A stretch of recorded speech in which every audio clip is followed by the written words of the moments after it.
Donc ici on a un certain nombre de contrôles, on voit l'ombre portée qui commence à apparaître, on va la mettre à 100%.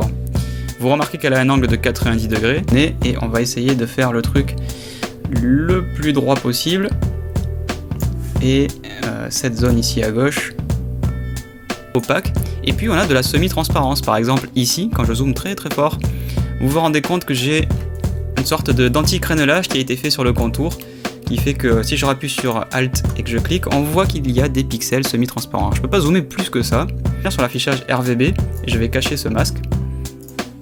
Et maintenant j'ai mon calque. Je peux créer un masque de fusion, faire Alt-clic pour rentrer dedans, et ce que j'ai en mémoire, c'est ni plus ni moins que ma couche que j'ai modifiée et qui va servir de masque. Alors ici on a fait exactement l'inverse de ce qu'on veut, c'est-à-dire que si on déverrouille, là si on fait Alt-clic pour afficher l'image, on a en réalité caché les feuilles et affiché le ciel. Mais comme je vous l'ai dit, c'est pas très grave puisque on peut faire un CTRL-I et poum, voilà le travail. On a enlevé le ciel, on a gardé les feuilles, et cela avec une opération qui est bien plus rapide, mais vraiment bien plus rapide que de faire ça à coup de baguette magique, de sélection rapide ou tout autre outil un petit peu manuel. Très grand, mais genre très grand. Et bien à chaque fois, à l'instant où je valide le changement de taille, Photoshop va réinjecter ce qu'il faut comme pixel d'après les vecteurs, et donc les courbes seront toujours super propres, en tout cas à 100%, hein. Comme d'habitude, si je zoome très fort, on finit par voir les pixels.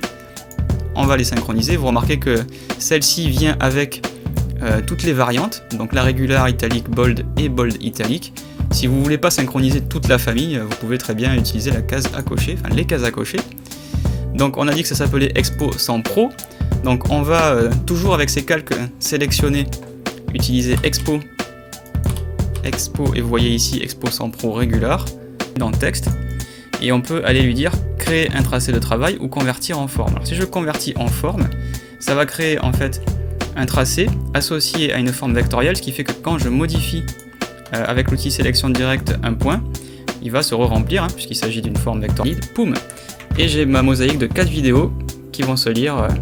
Je peux même mettre le titre sur l'ensemble. Je peux même mettre sans aucun problème une ombre portée, juste pour vous montrer que ça marche.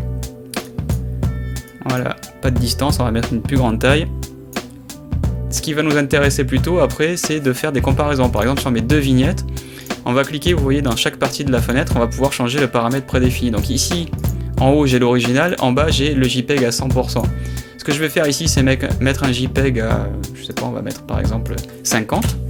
Ça me permet de comparer visuellement les deux images, une qui est à 100 et qui fait 246 kg, et une qui est à 50 et qui fait 53 kg. Vous voyez d'ailleurs que c'est pas linéaire, hein. 100% 240 kg, en toute logique 50% aurait dû donner 123, et en fait en réalité on se retrouve avec 53. Donc on va faire une petite expérience, on prend le calque de rouge, on le met dans le mode de fusion, éclaircir, c'est-à-dire on le fait aller vers la lumière. Donc il se mélange maintenant à travers le bleu et le vert. Maintenant le vert va à son tour se mélanger en éclaircir avec le bleu, et vous remarquez que la zone où les trois se rencontrent, ça fait du blanc. Donc sur une synthèse additive, lorsque on va vers la lumière, on va vers le blanc avec les trois couleurs primaires qui se mélangent. Donc quand on clique sur un élément dans le panneau 3D, on a différents contrôles. On a des contrôles qui sont différents pour la matière, on a des contrôles différents pour la caméra. Vous voyez que quand je clique dessus, elle vient se repositionner ici. On a des contrôles différents quand on clique donc sur l'objet, donc là par exemple en gros ça veut dire qu'on peut changer l'extrusion,